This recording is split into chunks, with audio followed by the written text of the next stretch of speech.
Hello viewers, welcome to mom's kitchen.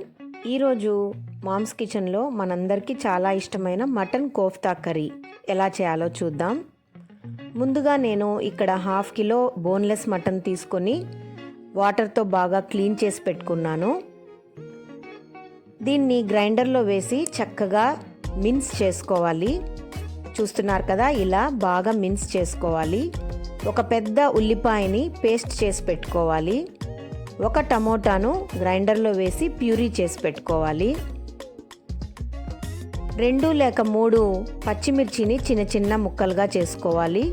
2 స్పూన్ల అల్లం వెల్లుల్లి పేస్ట్ తీసుకోవాలి.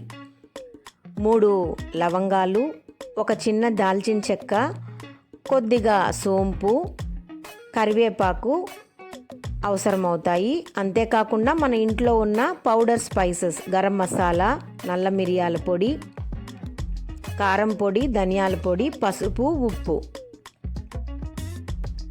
ఇప్పుడు ఒక బౌల్ తీసుకొని మనం గ్రైండర్లో బాగా మిన్స్ చేసి పెట్టుకున్న మీట్ని అందులో వేయాలి. ఇందులో నేను చూపిస్తున్న విధంగా కారం పొడి, పసుపు, ఉప్పు, 1 spoon garam masala powder, 1 spoon black pepper powder వేసి బాగా ఒకసారి కలుపుకోవాలి. చాలా టేస్టీగా ఉంటుందండి ఇది, తప్పకుండా ట్రై చేయండి అందరూ. ఇప్పుడు 1 స్పూన్ శనగపిండిని, బేసన్ అంటాం కదా, అది తీసుకొని అందులో వేసి బాగా కలుపుకోవాలి. దీనివల్ల ఈ మటన్ కీమా బాల్స్ బాగా బైండ్ అవుతాయన్నమాట. ఈ సైజు మిన్స్ మీట్ తీసుకొని చిన్న చిన్న ఉండలుగా చేసి పెట్టుకోవాలి. ఇలా అన్నిటినీ మనం ఉండలు చేసి పెట్టుకుందాం.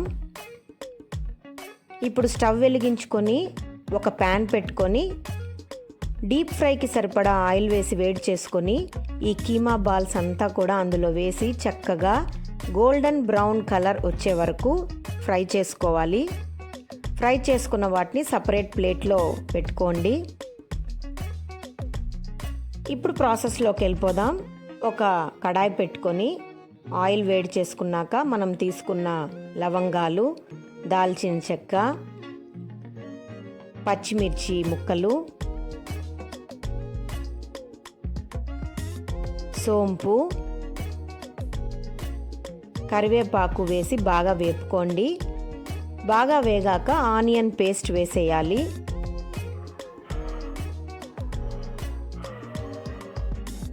అల్లం వెల్లుల్లి పేస్ట్ కూడా వేయాలి. పచ్చివాసన పోయే వరకు దోరగా వేపుకోండి.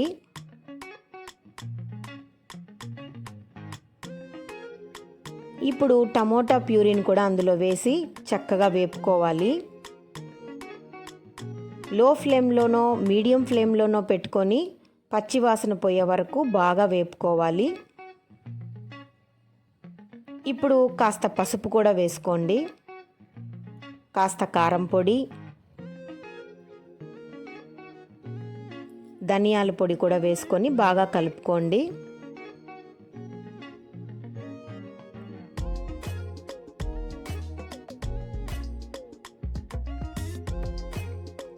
ఇప్పుడు రుచికి సరిపడా సాల్ట్ కూడా వేసుకోవాలి. మనం కీమా ఉండల్లో కూడా సాల్ట్ వేసాము కాబట్టి జాగ్రత్తగా గమనించి మీకు ఎంత కావాలో అంత సాల్ట్ వేసుకొని కాస్త వాటర్ పోసి కాసేపు ఉడకనివ్వండి.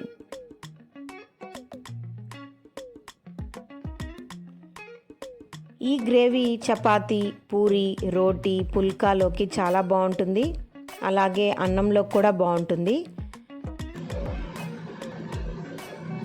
చూస్తున్నారు కదా, ఇప్పుడు ఫ్రైడ్ కీమా బాల్స్ని ఈ గ్రేవీలో వేసి కాసేపు ఉడకనివ్వండి.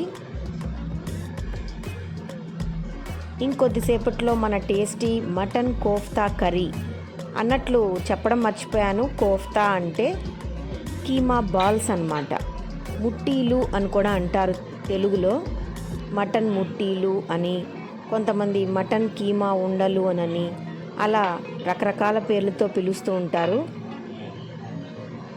మనమేమో మటన్ కోఫ్తా కర్రీ అని అందాము. చూస్తున్నారు కదా, ఈ కోఫ్తాలతో చేసే కర్రీ కాబట్టి మటన్ కోఫ్తా కర్రీ రెడీ అయిపోయింది. ఫైనల్గా మనం ఇందులో కాస్త బ్లాక్ పెప్పర్ పౌడర్ వేస్తున్నాము. చక్కగా కొత్తిమీరతోనో కరివేపాకుతోనో గార్నిష్ చేసుకోండి. సో మనం మటన్ కోఫ్తా కర్రీ రెడీ అయిపోయిందండి. చాలా డెలీషియస్గా ఉంటుంది. తప్పకుండా ట్రై చేయండి. నా డిషెస్ మీకు నచ్చినట్లయితే లైక్ చేసి షేర్ చేసి కామెంట్ చేయండి. అన్నట్లు నా ఛానల్ని సబ్స్క్రైబ్ చేసుకోవడం మాత్రం మర్చిపోకండి. పక్కనున్న బెల్ ఐకాన్ ప్రెస్ చేస్తే నోటిఫికేషన్స్ వస్తాయి.